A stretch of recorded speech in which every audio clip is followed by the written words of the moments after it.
Ladies and gentlemen, my buddy, my I admired the guy before he was my buddy, and he's going to talk a little bit about the time of uh, of North County and his time there spent with Pete Sorber, the late Pete Sorber, and the championship that they won.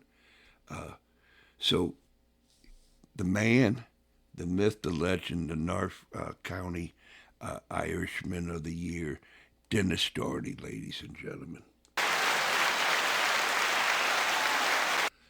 Dennis, thank you for taking your time out and to, give your remembrances of the famous Pete Sorber. So, if I have it correctly, I want to tip my cap to you. 44 years working at Boeing is that's an achievement, and congratulations to you, man. Thank you. And it kind of like runs when I heard it. It kind of just parallels when you were around Pete Sorber. You're genuine and you find something and that's your life. Yeah, and Yeah. yeah, and so I knew of you. You're a year or two older than me, right? And so, but that meant a lot back in the day. You didn't meet up. So anyway, here it is. All these years pass, and we have a common friend from your parish, Sean Kelly, and we have seats together over at that city, and you come Yes. and we laugh and stuff, and Yes, we that's do, Kevin. yes we do, and that's the thing about uh, being in North County at that time. You're friends for life with those guys at Definitely. yeah, whatever that parish name is. Saint Jerome, it's Thanks, called. Jerome. Yeah, Sean would give you trouble if you didn't forget the St. Jerome Tigers. Oh, yeah, the Tigers of Saint Jerome, baby. I mean to tell you, man. And the legends don't get bigger and bigger as the years go by. But man, I mean, it really. Uh, I have similar with my school nativity, but Sure. I hear, when I listen to you guys, I get goosebumps, man, because you guys, you remember everything about that story, and if you don't tell it right, people will correct you, short order. That is correct. That is correct. Yeah. So then you graduate. They say, Yes, I hey, did. they say you don't have to go home, but you can't stay here. And you go to Rosary, man. And holy cow, I guess, can you enlighten us of what it was like being a freshman at Rosary with all those great players and teams they had there during your time? Sure. My freshman year, they only had a varsity team, and there were tons of people try out. And as a freshman, I played select soccer and I played basketball, but we won the state championship. We beat CBC, your school, in the finals, and it was so exciting. And then my sophomore year again, we don't only have a varsity, and they had like 180 kids trying out for it. And I made the team as a sophomore and got to play a lot. Really, really good players in front of us, and so we played McClure 5 times in a row out at Ferdinand in the playoffs, and we lost, and they went on to win the state championship.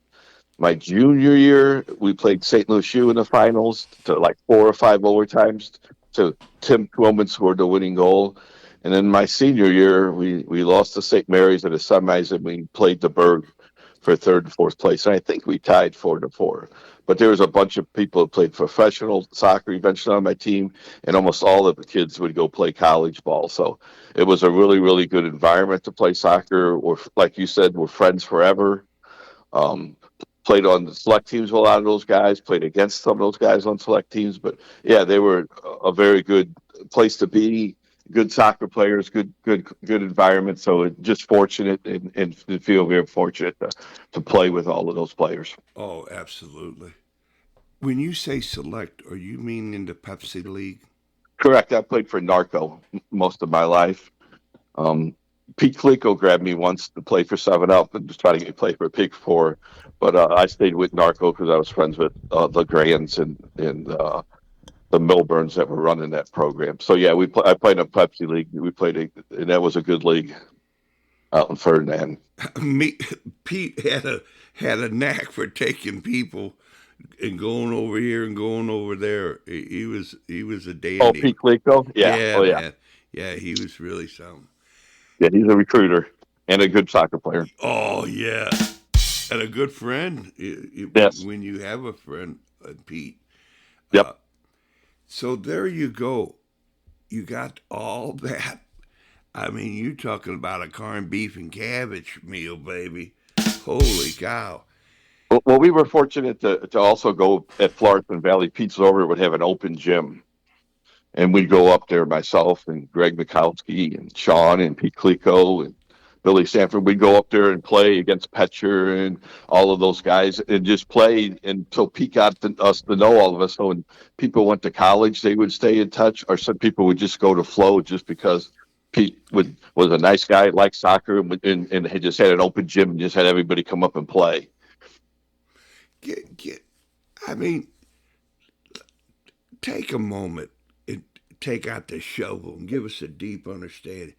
What do you mean about an open gym and Pete Sorber and all that history? And then you go there and you look around and you, oh my God, that's a player there. You know, how, give us a feel of it, will you, Dennis? Yeah, it just he would open gym. We like soccer. We like to have fun. He would have a gym, and you go up to Florissant Valley, and they had like a place that's raised up with a band or somebody who would play or something, and we would stand up there and wait our turn, and Pete would get teams to be 4 or 5 teams, throw shirts on you, and you just play like World Cup. This team versus this team, this team versus this team, and you would just play no raft. It didn't play hard. You just played, learned your skills, scored, had fun, meet people, and then he'd next time you'd show up, he just put you on a team. He just did that week after week, and so you got to know people that you had played against in Pepsi League or in high school, and you got to know them not as an enemy, now as a friend that's learning how to play soccer, learning how to have fun at the same time, and just meeting nice people and learning the game of soccer. And Pete wouldn't tell you a lot. He'd just throw you out there and have fun. And he was a nice guy and talked to you before or after the game, but he didn't criticize you or didn't do anything. He just tried to encourage you to keep getting better and to keep showing up and playing. So it made it fun to go there, not like you were, being looked over or had to do certain stuff. You could just do what you wanted to do, play and have a good time. So that was very, very well beneficial to myself and to other people that did that. Wow. Wow. I got goosebumps just thinking about it. Hey, man. So thinking about going back to the Rosary when, there's only one team. And whatever Yeah, what year, varsity with all those players? They eventually started getting a JV team.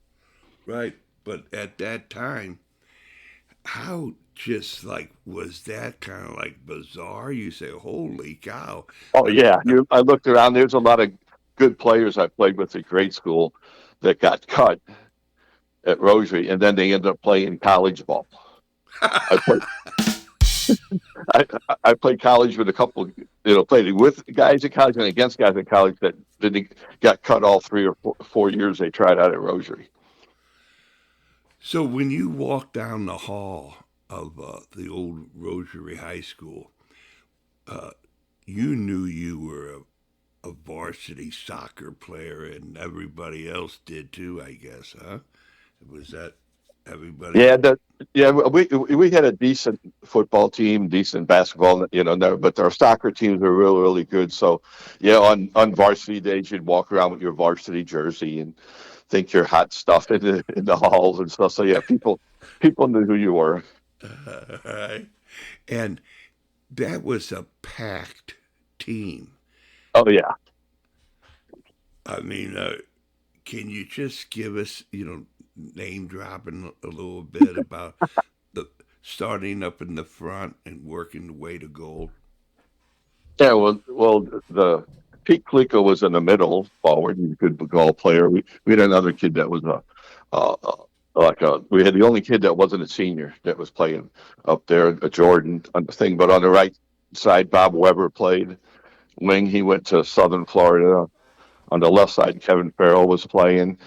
In the midfield next to me was Ray Schneckerke, who went to Brown and then played professional soccer. Then myself. And then in the backfield, we were lucky enough in the middle to have Greg Mikowski, and then next to him was a guy that was a real good football player and also played soccer, Mitch Weiss, and then Chuck Boslett would be a wing back, and then Tommy Oleski sometimes would be a wing back, and sometimes Jim Murphy, and almost I think every one of those guys went on to college. And like I said, Pete Keeklu went to St. Louis U and played professional. Greg Mikowski went to SIU, was three-time All-American and got drafted number one in the MLS in that year in '78. And then Ray Schneckerke went to Brown and played professionals. So, and then our goalie was Bob Robeson most of the time, and then Gary LeGrand also played goal. So Robeson also played professional. So And yeah, we had a stacked team, and it was just fun. And we won all of our games except for St. Mary's. wow. What about, and then going down the other 3 years you were there with some of the players? With some of the players that were ahead of me, there was a Michael Knott that was a real good player that went to um, South Florida. Let's see, Pat Hogan went to Upsall, and then he played professional soccer. That was a year older than me. Jimmy Kramer was a real good player that went to Upsall. Was a back. And before that, there was guys like Bobby Kesson that went to SIU and played professional, and Greg Moody and Mark LeGrand, and there were just a lot of good players ahead of me, and then behind me, some of those guys that showed up in on JV the next year, like Donnie Ebert, who went to SIU and scored a lot of goals. So there was a lot of good soccer players walking around. And our big rival was Aquinas, and they had the same thing. They had all these good soccer players walking around their campus. Right. Did you learn how to sing Tommy O? Did he give you any singing lessons? So you know Tommy Oleski? Do I know Tommy Oleski? I knew him when he was 5'3" to 5'5".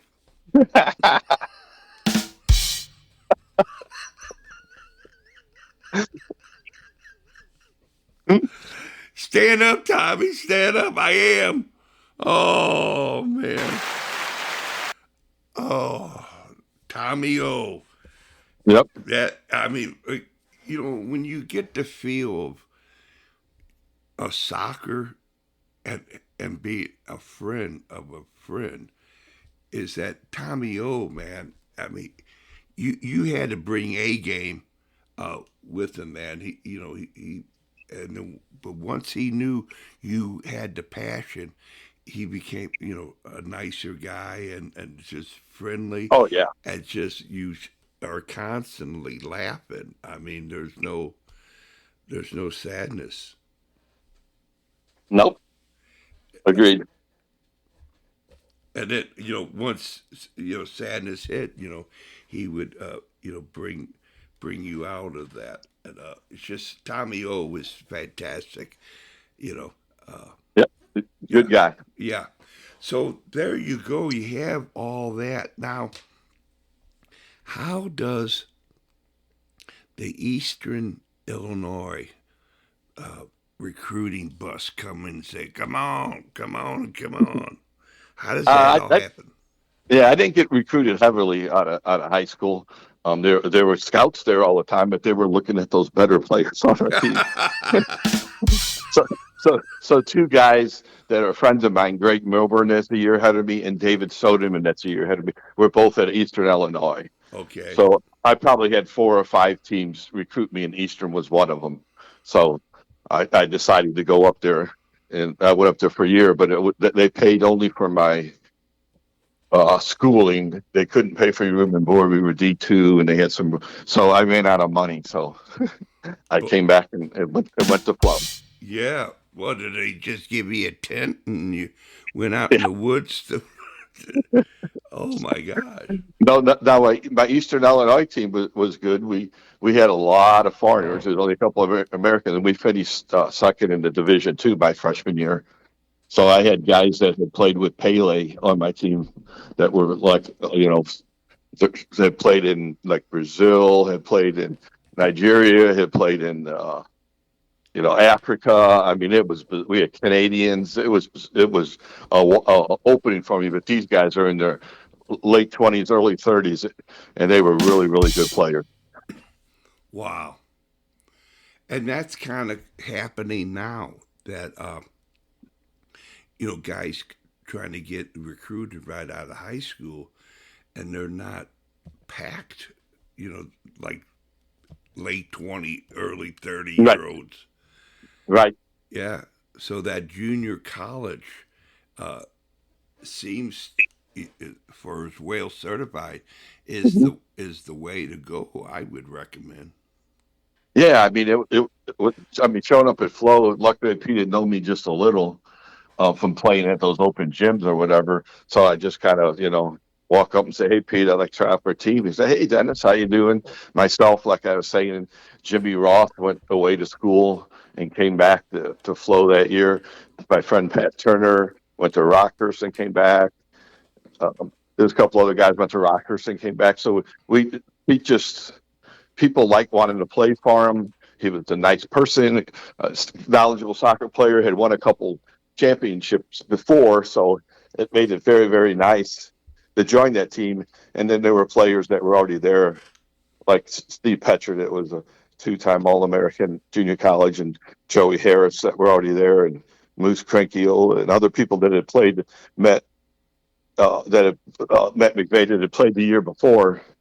That just it all merged together, and we were ranked number one pretty quick and didn't lose a game all year, and won a lot of games Yeah. with a lot of good players. It was when you walked on the field, you knew you were with a bunch of good players, and Yeah. that you stood a really, really good chance of winning the games. You mentioned Mac McVeigh. Was he a goalkeeper at that time? Yes, Uh, we had two uh, goalkeepers at that time. Gary LeGrand, who I played with at Rosary, was already played the year before, and then Matt McVeigh was a freshman. So those two guys kind of shared duties. yeah. Pete would switch them, in and out based upon Yeah. games and who had played the most or whatever. So yes, Matt was the goalkeeper there. And now, as you probably well know, he's still an assistant coach at Flo Valley, and he was a good friend of Pete's, and Yeah. stayed in contact with Pete. So through Matt, a nice guy. He would get us together with Pete for birthdays and for other stuff. So we got to stay in touch for 50 years. Nice guy, and Matt is, and so is Pete, and so just all of the players got together all the time. The guys that played before me, guy that plays after me, you're all in the same club. You all played for a good coach. You all played for a good team. I mean, one time we were there for like a luncheon, and somebody said, "Hey, not trying to be too cocky, but hey, who here? There's probably 60 people here who here has not won a national championship or not an All American." And there's like two people stood up out of like 50 people. Everybody else had won a national championship, and there were just junior college All Americans everywhere. Wow. Wow. That's a goosebump story there, man. And so that way of being on that team, obviously it's a special team for Pete himself, but that was one of 10. 1 to 10. Oh yeah. Oh yeah, they always try and get Pete. We didn't lose a game. We were your best team ever. Nope, I can't say that. I got a bunch of players.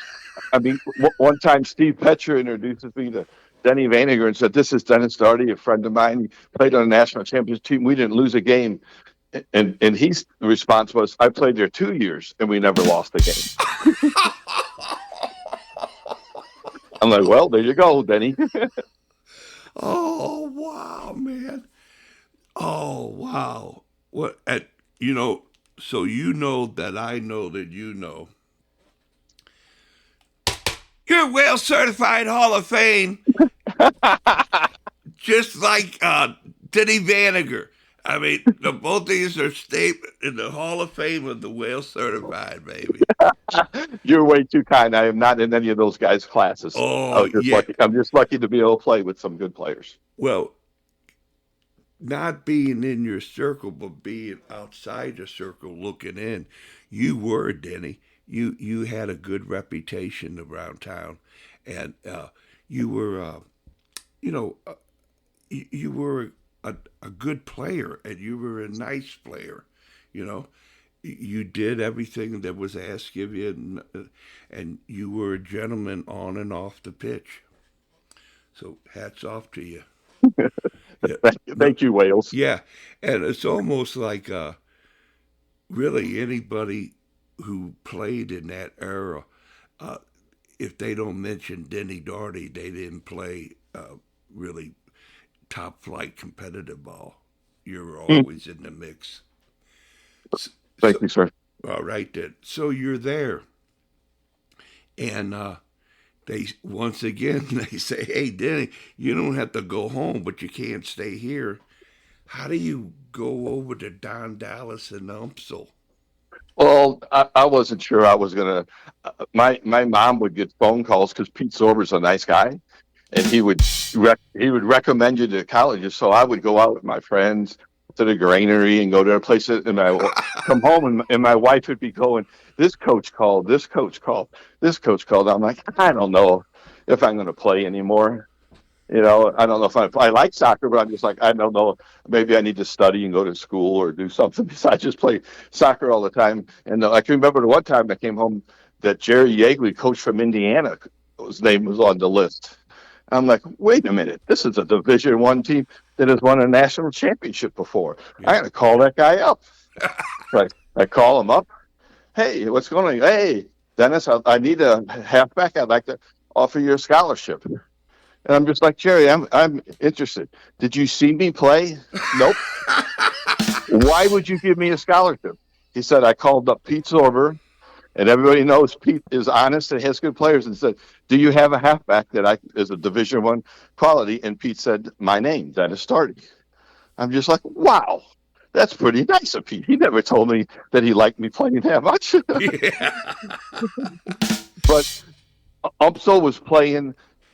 Also, they had their season, a preseason started. And they had a tournament that they were playing in, and they had a pretty good team. They won a national championship, 2 years earlier than that. So I'm at the tournament, and they lost. And I was talking to like Jimmy Roth, who played on our team, Pat Hogan, everybody, Mark Dorsey, all these guys that I knew on the team, and they're just like, "Well, why don't you play on our team?" I'm like, "I don't know." And then I called up the coach, Don Dallas. He's kind of like, oh, this is kind of after the fact. We'll have to have an open tryout.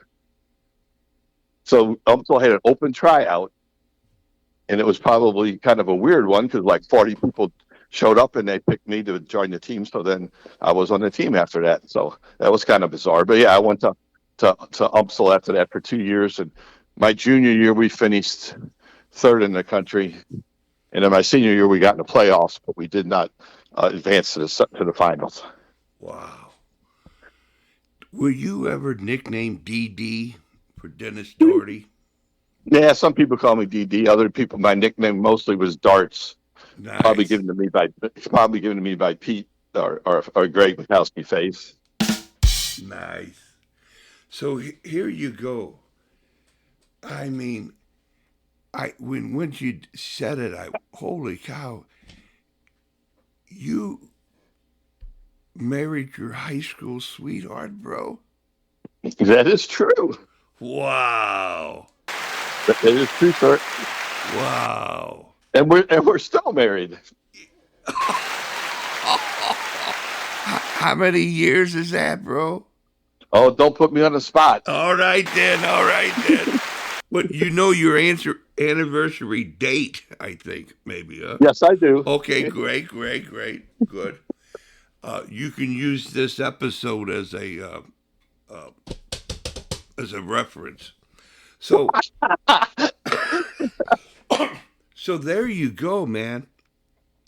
You're married, and other guys are going out, staying out at late at night, going to White Castle. I did a little of both for a while, and then I had children and got smart and behaved myself. All right then. All right then. Yes, yes. So that's quite it. That's magnificent. Did you meet together at Rosary, or is the Yeah, missus? my wife Janice, she moved from Michigan my freshman year, and we kind of knew each other a little. We started dating senior year, and then throughout my college, when I went to Eastern Illinois, she'd come visit me. And then Wow.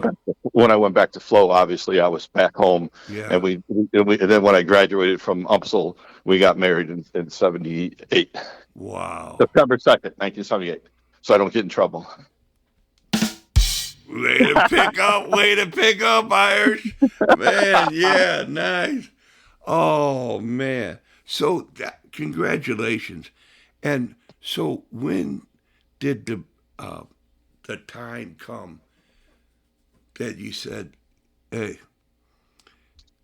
either I got to get an agent to play pro, or I got to get a job"? The only when I was a junior, when we were up in Seattle, we played. I also played there, and I was a starting halfback, and then I scored my goal on PKs when we went to PKs, but we lost. A guy, a scout from Seattle Sounders, came and talked to me and said, "Hey, you're interested in playing for Seattle, this and that." And I asked the salary, and he gave me some salary like $10,000, which was, okay, I guess at the time. And then I'm like, "Well, can I come home in the summer then to see my family and girlfriend and stuff?" And he said, "No, that includes staying the whole time and doing camps." So I'm just like, nope. And then out of my senior year, I did not get any. I did not get drafted. Yeah. Yeah. And some players that were better than me were sitting on the benches at that time. No indoor, only outdoor. Yeah. And they had two American players on each team. Have Yeah. to have, and a lot of them were sitting on the bench and not Yeah. getting to play. So I wasn't good enough to be a starter on any professional team, and I would have been a sub on any team. Yeah. And there you go. Mama didn't raise no fool, huh? So you went to class and you knew you were able to get a diploma from Yeah. UMSL, or did you have to go back? No, I made it in 4 years. I'm not the brightest guy, but and I didn't attend all of the classes. But Eastern Congratulations. Illinois 1 year, Flo Valley got me. Me and Jimmy Roth went to summer school to get it so that we could get what do they call those degrees? Associate degrees. Yeah. So then everything transferred, even though my bad grades. Once you get an associate, everything transferred to UMSL. And then I went there for 2 years. So I graduated in 4 years with a degree from UMSL in business. Nice. And that follows the path of longevity, with being, a player, being a friend, being a husband. 44 years at Boeing, huh?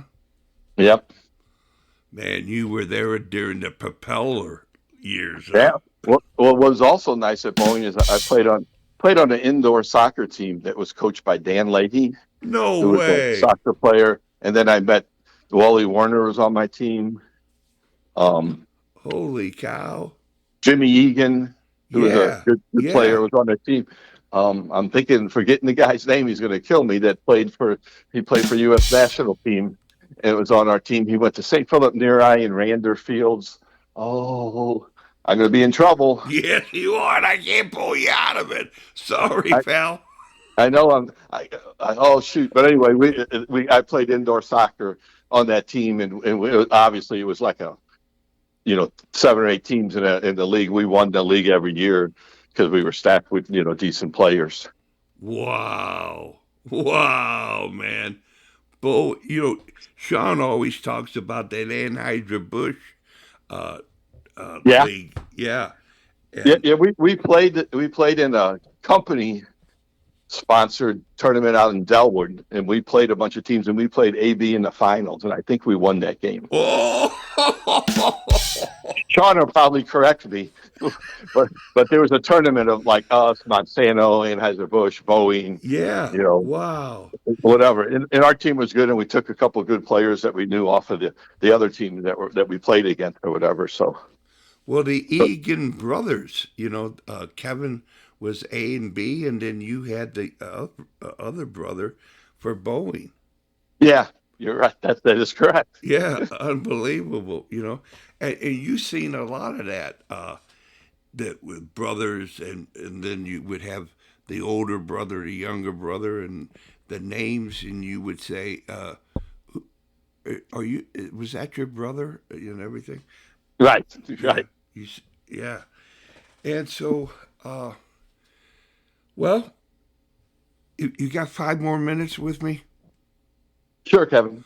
Okay, so you go up and you do this, and you have and you have a magnificent family, and you are a grandfather nowadays, right?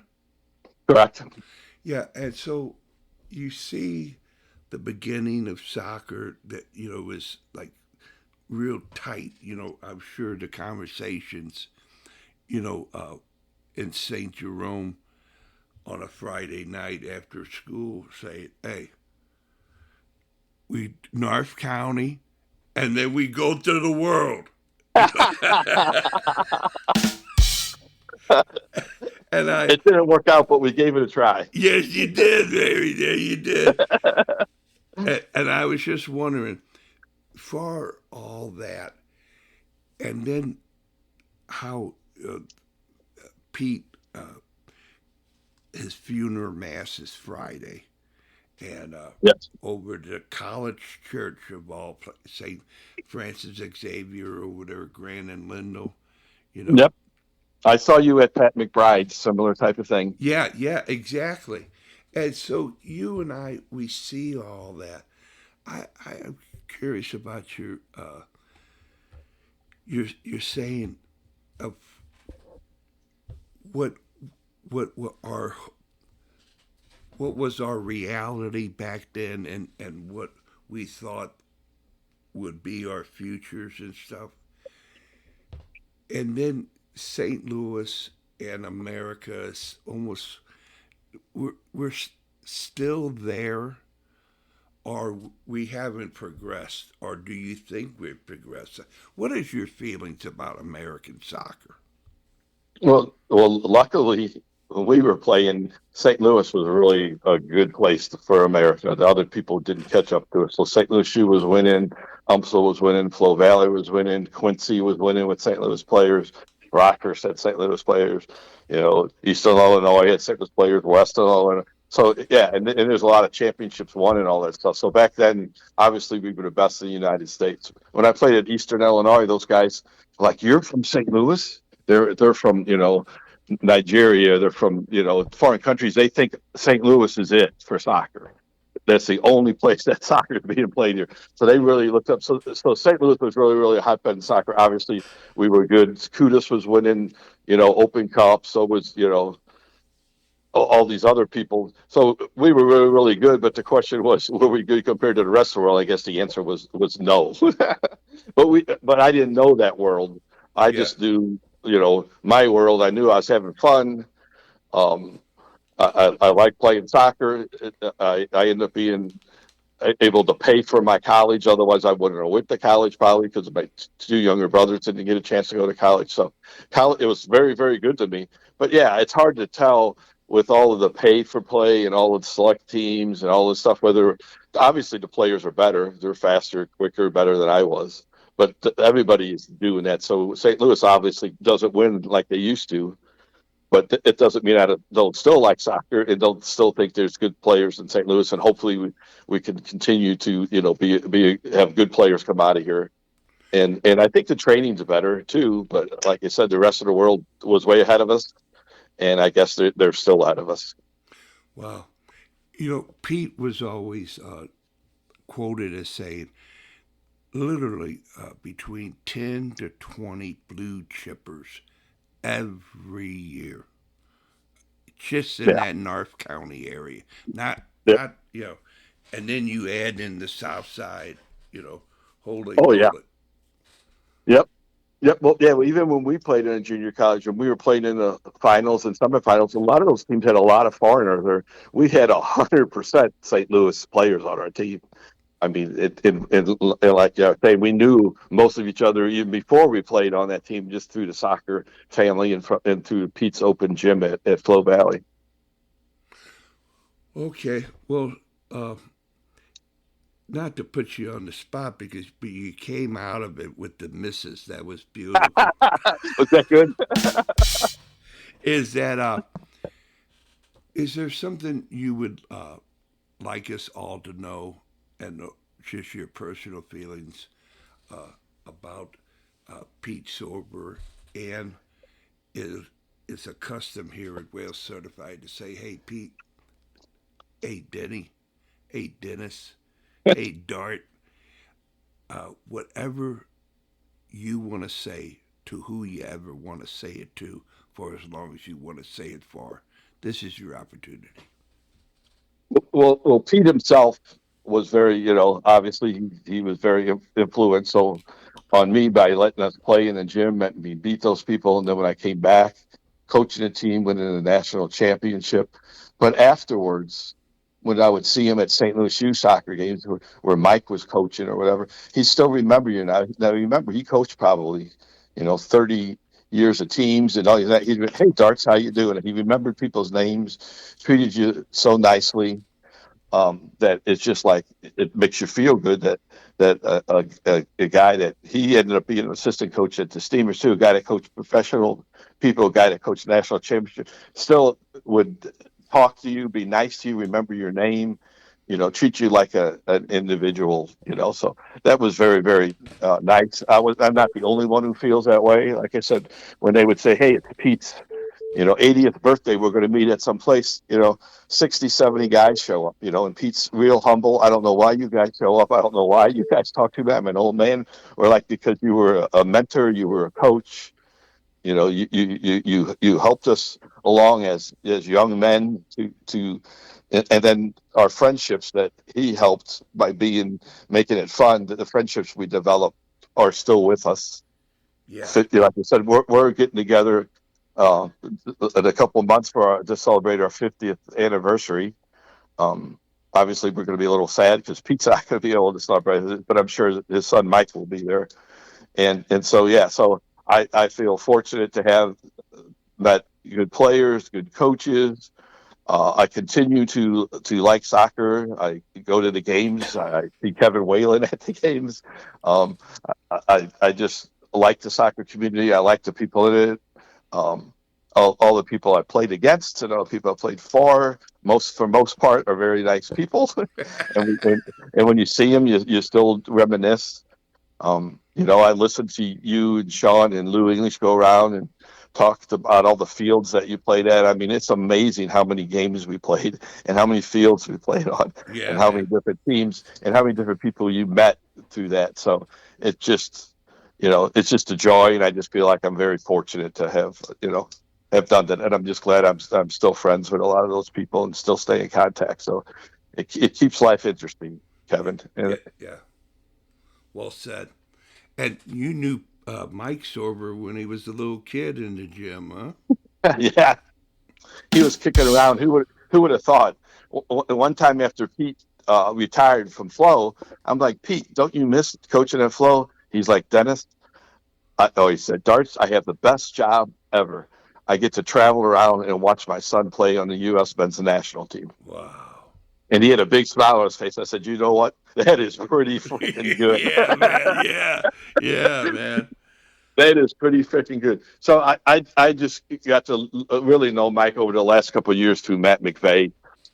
Once a year around Christmas, they get together at Flo, and they still have an open gym, and people Wow. come all over. To real good soccer players and their kids come, and Mike would be there, and he'd coach one team. And my grandson showed up last year, and Mike was very nice to him. Put a jersey on him, includes him on the team and stuff like that. So yeah, and so Mike was gone a lot, and then now he's back. I think he's working with Steve Petcher and Scott Gallagher, Bush, whatever that Yeah, soccer club called these days. yeah, right.